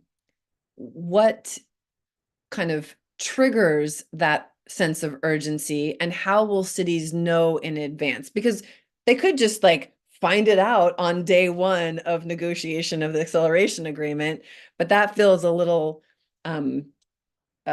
nerve-wracking at the very least. And so if DLCD wanted to provide better guidance about how you would know if you needed to expedite your action now versus at your next HPS, is it DLCD just plain old determines you can do it, so you need to do it, right? That's sort of in your control. Or is it you've already done something that's actually affirmatively created a barrier, and so we want you to undo or do something differently?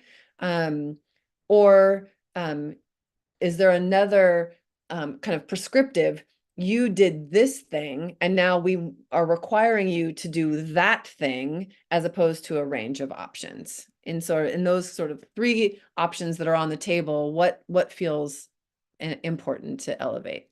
Sam. I apologize.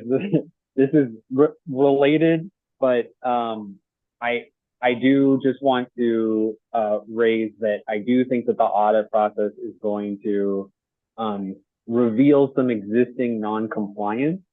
And so I would say that would be like not exclusively the priority, but I think that's got to be tied to any kind of acceleration agreement that comes out.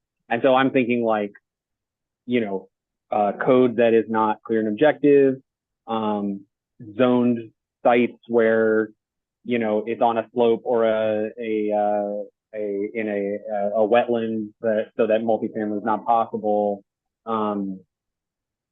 I think that's like top of the list. And I will let other people jump in to talk about what else, but I just want to raise that again, because I do think that there's an investigatory tool in the audit that we shouldn't go to waste. Okay, that is a really smart observation. And so if it's clearly illegal or on a factual investigation shows that it's impractical in the extreme, and therefore not doing what it is intended to do, that would be something you want to expedite. Maybe with one caveat or just asterisk or something to keep in mind, which is virtually all cities have something that is not in compliance in their code. So maybe more thinking about this in terms of like the difference between, say, like a small city that has a code from the 1980s, right? That's one thing, versus maybe we've done a deep dive into public facility standards and we find a city has adopted non-clear and objective public facility standards, which is a thing that happens, and is not willing to change it. Like that, I think we can maybe distinguish between different types of what non-compliance means in that context. Okay. Ariel. Yeah, I tend to agree with Sam in terms of like there's, and especially like as I go back to like what is kind of objective and less in the gray area, like stuff like that is I think would be pretty clear, easy to prioritize with Sean's note about what's the impact on housing, to kind of help prioritize that a little bit. I also am wondering, I really was really appreciating Gus' comments in the last section about like, hey, here's where you're falling short, here's some barriers, here's ways we're gonna help you overcome them. And like, here's the timeline, what can you do in 3 versus 6 months? And that's another question, I think that relates to your question, Cadence, of like, what happens, what is urgent? And I think that has to be, is that gonna be part of kind of the resource assessment in terms of like, when the city's like, yes, or the state's like, we identified like these 6 or 3 things you need to do, in terms of what the city thinks they have the staff capacity and ability to do, and what resources are coming from the state to help them do that. Like, is that, I'm not saying we can't say what's urgent and what's not, but like, there's got to be some ability to work with the city on, and what else they've got going on, right? And the timing.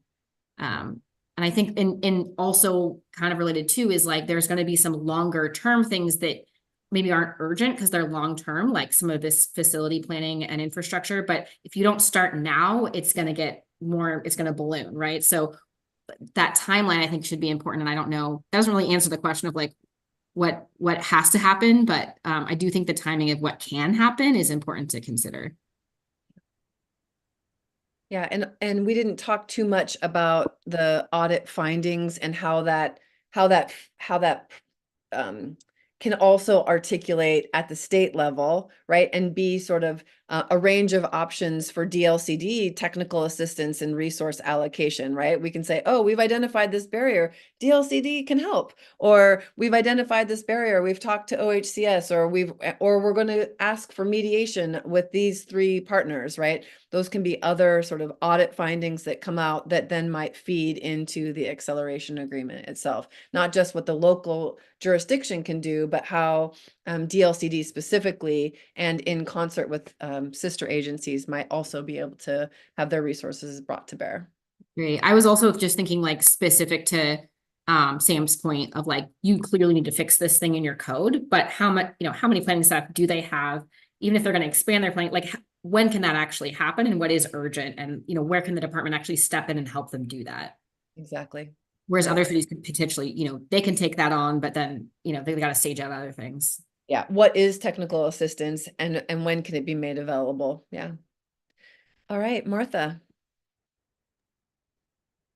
My brain's sort of gone a different direction, and I'm curious. I mean, these are agreements, and most of us who work for cities and counties work for elected officials. And my first question is, who is making this agreement? Because I'm not making an agreement and speaking for the county. I would, but I'm not allowed to. And what happens if you have a jurisdiction that doesn't want to make this agreement, or like there has to be an opportunity for jurisdictional input, but is this like literally a signed agreement, or like what are we talking about here? Yeah, so I'll take a stab and then Sean, correct me if I mess up. So Martha, it's kind of a good news, bad news story for jurisdictions, right? Because you are required under statute to enter into an acceleration agreement. And that's kind of a funny set of words, because an agreement means we mutually agree, but when you're required to do it, you're a little bit voluntold. And so if a jurisdiction does not agree, then DLCD can pursue an enforcement order with LCDC. And so there is some, political reality to how that works. And so I would imagine that a local jurisdiction would direct a staff member to do the actual discussion part with DLCD staff. And then there would be some briefings, I imagine, so that when it went to the commission or board or council or whatever the governing body was, that it would be approved, because it is a very tight timeline. 6 months is not a long time to negotiate and execute an agreement, even if it's like an intergovernmental agreement. That is a tight period. And so you would want to figure out how to make that process be as fluid as possible with your decision makers.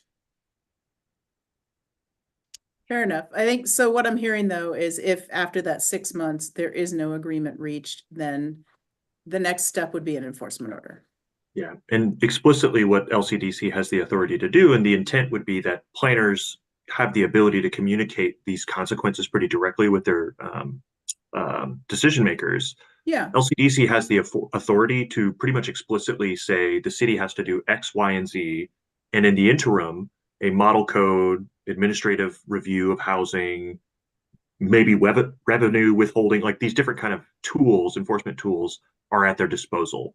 So it's kind of in a city's best interest, right, to reach an agreement with DLCD and of course come to a series of actions that they feel like they can take in response to, you know, the audit process, as opposed to, you know, essentially hashing it out in an LCDC initiated enforcement order. That's kind of the intent there, is to give planners the ability to communicate what those next steps look like. And to also note that there is the potential that if you take that route, that there are some pretty significant losses of local control that can happen while during the enforcement order or after the enforcement order is issued. Yeah. Thea, did you want to add? Yeah, I'm just going to jump the line too, because I think this is a good moment to remind us that this is a requirement for the city. It's not a requirement just for the planning departments at the city or for the planners. So it really is sort of, we need to think of it holistically. And I think there's some education that needs to happen, you know, for sort of all of us as we talk about this. And just like to remind us to pull back that this is, you know, this statute is directed at all local governments and not just like to keep it on the shoulders of the planners. So I think that needs to be part of the conversation, and to whatever extent DLCD, you know, like participates in that conversation is something that, you know, we'll sort of finesse down the line. But just wanted to make sure that we remember that it's not just the planner's job. That's absolutely right. You're Yeah. going to want your finance folks at the very least to be involved in that conversation. And I guess I would also offer the whole process, the audit and acceleration agreement process is a 1-year total period.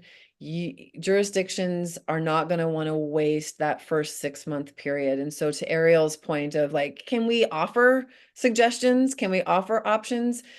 I just, as a practical matter, it will be very smart to both offer mitigating data, right? Like here's how we're working with the region. Here's how we're doing these things. So go talk to these people. And also here are some potential solutions that we think make really good sense, so that when the findings come out, which are the basis for the agreement process, you've already sort of worked in collaboration with DLCD staff to set the stage for a workable agreement negotiation. I think that's going to be a real big deal. Michael? On that note, I think one way that this rule can take some of the weight off the shoulders of both the local and the state planners is for everybody to know more or less where they're headed 2 years ago, right? That's why the city has an incentive to accelerate production using its own like wide open options. If you can accelerate production adequately, then you don't fall into any of this, right? But if you don't, then you know that you're getting on a train that's going to lead to this pretty constrained set of things. But to exactly what you said, Martha, the local planner needs to know that, and needs to be able to tell the boss, this is what's going to happen. And therefore, it seems to me, I would love to know, is it possible to write into the rule, here is the sample enforcement order that will be offered to LCDC for approval? How much can we like bake that predictability into the system so that Martha can say, this is the consequence, this is why we need to do all these other things ASAP, because you don't want that thing? Yeah, so I should mention, right, this is like at the very end of the train, like most cities are going to not be in this track, right? Like it's a very rarely used tool. But I think to the extent that we can, and we won't have everything yet, right? For example, like by January 1st of 2025, we're not going to have model codes, right? Beyond those that we already have, right? And that's kind of part of our job over the next couple of years, is articulating a mixture of what those adoption ready policies are, as well as, you know, what some of those kind of regulatory tools are. I think the extent of clarity that we can get into this based on how the statute's written is essentially saying when LCDC makes these decisions, these are the things that you can expect to come out of it, right? Like this tool could be applied. Like if we find a code issue and a city is unwilling to address the code issue and we go to an LCDC enforcement order, a model code can apply, right? Like just make that part very clear. And I think that is probably about as far as we can get to, because LCDC also has authority and discretion in how specifically they apply the LCDC enforcement order. That's kind of part of the statute. Ariel. Sean, based on what you just shared, so does that mean like while you're still working on getting in those model codes, your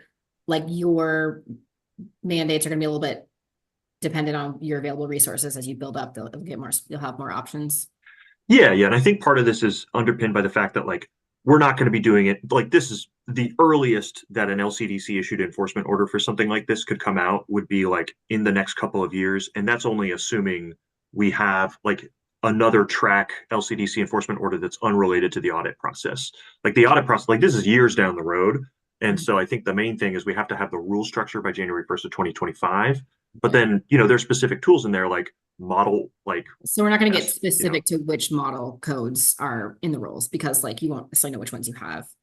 No, but we will eventually, I mean, like we'll have to at some point develop model codes. Like that's part of our statutory direction. But you're not, the rules right now are not going to say model code A, B, C, X, like it's, but to that point and this is kind of a tangential question, I'm sorry, but are you going to do any kind of, any kind of stakeholder engagement to help inform how you prioritize which model codes you work on first? Because I hear frequently from cities, and there's probably some developer perspective out there as well about like, hey, we see this one as a common one that we could really use. 100%. And this is, we should mention, this is going to be a little bit of an invitation to everybody here and of course on the NAPTAC, which is part of our transition once we wrap up this process, is really pivoting in concert or in collaboration with our colleagues in the NAPTAC to establish kind of a working group around adoption ready policies, model codes, essentially all the fun stuff. Is that also going to be informed by some of the work around the HAPO? Yeah, I mean, part of these model codes are to serve that dual function of, the HAPO is going to use these as a series of best practices. They also are available for cities to adopt by reference. And I think to the extent that we can, we want to try to design them to be modular. So we've often heard that like a model middle housing land division code would be a great thing, right? So like part of that process is going to be like, all right, we have these resources. Where should we invest these in terms of different model codes or different adoption ready policies that can help us get us to our goals? And really our main limiting factor is how much budget do we have? So that's the kind of, that's the intent of the process after this rule wraps up. So many staff and they can only develop these so many at a time. So yeah. Or like, what do they start with, and what's second, third on the list, kind of a thing. Sorry, this is again getting kind of tangential. I'm wondering if there's going to be any consideration in this process, because at that point we will have the HAPO stood up. If a city has taken recent, like to kind of Sam's earlier point about like some kind of obvious outdated code or whatever, like HAPO is going to reveal some of those in different stages of a city's HPS. It may not have been part of their HPS to update this part of their code, but HAPO reveals it. Like, how is that going to play into the discussion, or does it not? Yeah, I mean, that's kind of a good question. We could write the rule to explicitly acknowledge HAPO's role in that. The hard part is we don't know how the HAPO functions yet. Yeah, right? I feel like it would be like a later update to the rules, but just putting it out there. Yeah, good point. Good point. Like, and then I have another question. It kind of goes back to where we were in terms of like what has to be in here. And I appreciate the comments about, this isn't just a city planner's role. This is all, there's other things that impact housing. I had brought this up in earlier meetings, and I don't know, I'd asked the question, and I'm curious if you asked or if it's been answered in terms of DLC's authority over like how a city invests their local revenue. Is that, does the department, have you asked, does the department feel like that is within your authority when it actually comes to that full enforcement? No, I think so here's my understanding of this section of the accountability program. Essentially what it says is you have these kind of two pathways, one being, all right, it's a little bit more prescriptive and it's definitely more expedited path. And then we have the pathway that's like, you're still going to do stuff, but it's going to be in your next HPS and it's a little bit more flexible, right? And the way I see that this kind of top path, this more prescriptive path, is it says, all right, if you identify specific policies that are like a consequence of like specific city policies or actions. Here are all the tools that you have the ability to explicitly kind of require. These are explicitly on the table in the negotiating process. And part of that does include a resource question. I think one of the reasons why we propose this idea of trying to differentiate specifically adoption of policies that directly affect action is sometimes you'll have cities that are just like resource constrained, right? Like if you don't have property tax revenue, you can't enforce money into existence, right? But for example, if there is, say, a policy or a practice of like disinvestment in something, say, for example, a city has like regular disinvestment in wastewater that owes to like specific things that can be identified in an audit process that are deliberate decisions, right? Maybe there's something in relationship to wastewater financing infrastructure that the city needs to do to be able to support housing production generally. It's just saying that that option for financing is not explicitly off the table, but it's also not saying that a city is not like a DLCD would not be in a position where they can require city to spend money they don't have. If that makes sense. So I think the intent is that to makes sense. yeah. But what if in DLC's objective opinion or finding in the audit, there is property tax revenue, but the city has chosen to invest it in public safety or in another area. Does DLC have the authority to say, no, you should be spending more money on planners? Yeah, I think in my opinion, based on my read of the statute, and again, this is my interpretation, that I think it's one of those that is, if we identify that the city is making a deliberate decision or choice based on this proposal that creates this barrier, it is on the table. But if it's something like cities have varying priorities that they make in terms of investment of dollars, right? And so like sometimes they might have limited resources. They might not be able to invest in a particular thing because they've gone through the political process and they've chosen XYZ. I think the intent is to say that is a consequence, like that's a normal thing that is like It is an exercise. not a basis for expedited enforcement. I think that was the intent of the proposal, is to say there's a difference between having something you technically can do, but you haven't had the resources, capacity, or investment to be able to do, versus something that you absolutely can do and you've done actions in relationship to it, but that explicitly create barriers. I think that was the intent of that differentiation. I'm still not seeing an objective line, and I'm still seeing some real challenges with local control in terms of. I guess yes, and I think the intent was to explicitly give much more deference to a city in terms of how they spend limited resources. I think the question is, if a city can do something, should DLCD require them to do it if they hadn't chosen to do it recently? That was something that we said in the straw proposal, no. So I just want to make sure I'm hearing this. Like, you're saying DLC cannot require a city to spend their resources. I am saying we proposed an option that says no. Okay, so have you asked the question whether you have the authority or not? I think we do have the authority. You think that DLC has the authority to, DLC thinks in that the statute, yes. To tell a city where they have to invest their local resources, their revenues. And I'm saying, as we proposed, not doing that. Okay, but I'm just clarifying, you think you have the authority, but you're not proposing to do it. Yes. Okay, thank you. That is my interpretation. Michael. Sorry, really quick. Your interpretation or DOJ attorney's interpretation? This is actually a question that we've asked. Okay, thank you. So we have not gotten a response. I think this is all very relevant. Thanks for raising it, Ariel. And I guess to my mind, so there's a lot of dancing around the question of intent. Sean, you said earlier that even though your examples did span intent, that wasn't the key distinction between the two examples in this memo.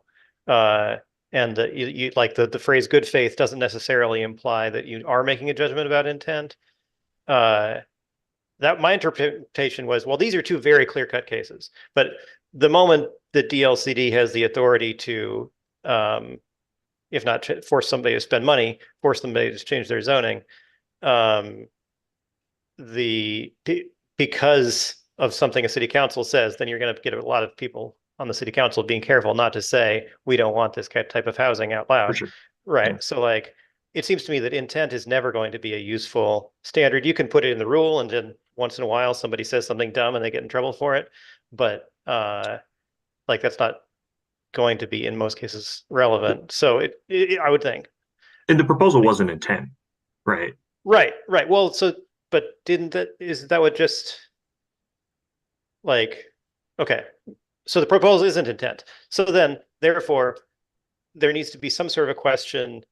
What is an objective standard? What is good enough? I think one iteration that I heard is if the city is directionally pro-housing, then it's good enough. And that is the objective standard. And maybe that is a good way to approach spending resources, right? Spending money, spending staff time or something like that.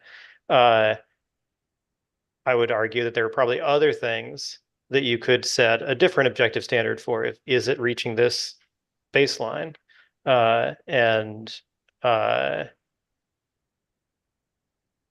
Yeah, I guess I'm quite dubious of the idea that DLCD can parse out accurately what which things are good enough and which are not. And even if you did nail it every single time, it would take a ton of political capital to do so, which is why I think that like the more objective and predictable this can be 2 years ago, the better off the city will be and the better off DLCD will be. I think the challenge is you could write the rule in a way that would be very clear to say if a city can do something, they are on the expedited track. The challenge is, right, that opens up a lot of cities who, maybe they've been doing their best. Maybe they just have the normal constraints that they exist at, at every local government level. And how do you differentiate those folks? I don't really know how to do that. And I think the intent here was to say, if we can identify like affirmative actions that create barriers, right? That is something that you can identify, regardless of intent too. I'm sure there's a lot of great reasons for reducing the height restrictions behind cottage clusters, but it does inhibit cottage cluster production. If we find that in the audit, it could be absolutely something that is part on the table in spite of the intent. Right. So, and I don't have a strong position on the which to accelerate versus which to expedite versus which not to, and in which cases. I'm just saying that question of objectivity, I think, is going to be very important, and I'm pro objectivity. thank you. So we have 3 minutes, and I'm going to try and get Martha and Gust in before we close. So have at it, folks. I'll Martha. try to be quick. I 100% agree with you, Michael. Objectivity is going to be key here. I guess this idea of what Ariel is talking about makes me twitch a little bit. And so I just want to be clear that there's a concern. And I think maybe what Ariel was getting at, like, I understand that DLCD can identify barriers, make suggestions and say, well, we think you should spend more money on this, but stop short of looking at a city or a county's budget and saying, well, you need to spend money on this and not that. And I think that's what Ariel was asking. And I haven't read the rules. I haven't tried to interpret them. I find it hard to believe that DLCD does have the authority to do that. I think that it needs to stop at, well, we think the best option, or these are your options. They're all going to cost money. Like, we'll try to help you figure out how to pay for it, but it may involve making some different choices in your budget without saying, okay, so city or county, you need to disinvest in this program because housing is more important. Like, that's not the state's role. Yeah, I think we can all agree to that, Martha. Okay. So Gust, please. Yep, sorry, just 30 seconds. I think we can also all agree that there's a fantastic level of understaffing in the offices. And so as a developer working in several rural communities, it's very apparent. And so I think that's going to display itself when we go into a community and say, hey, can you guys please be better at what you're doing? There's just a lot of key folks that are retiring. There's a lot of jockeying of positions, and the level of inefficiency, I think, is unfortunately higher than we'd like to see it. So I think one thing that we can do is enforce that these communities that aren't performing well reach out for help, reach out to whatever resources are available to them, and make sure that they're accountable to doing that. And at least they can't say that they haven't been offered help. So thank you. Thank you so much. Can All I right. just make two super quick comments? Sure, Martha. I really appreciated what Thea had said about it not being just a planner's role. And I think if we can really consistently keep pulling back and remembering that a lot of the levers that we're talking about aren't in the zoning code, aren't under controlled planning, and sometimes aren't even under control of the actual jurisdiction. It might be a special district. That's the first thing. And the second thing is also, as you're looking at this, like, it's really easy to come up with these very black and white and extreme examples. I feel like a lot of what's really going to happen is not going to be so clear. The intent, or whatever we're calling it, is not going to be so clear. And so we just need to keep that in mind as we're working through these rules too. All right. I know we gotta wrap it. You're gonna leave us in a good place. I'm just gonna say, we're about to jump into rule writing. Again, this is not, they're not gonna be final, but I really want to hear your proposals. So, write them up, write us some notes, send them to us. I promise you, we will really be considering all of those. And this conversation is great. We're out of time, so I know that there's a lot of great ideas in this room and outside of this room. So bring them, please. All right, folks. So our next meeting is July 23rd.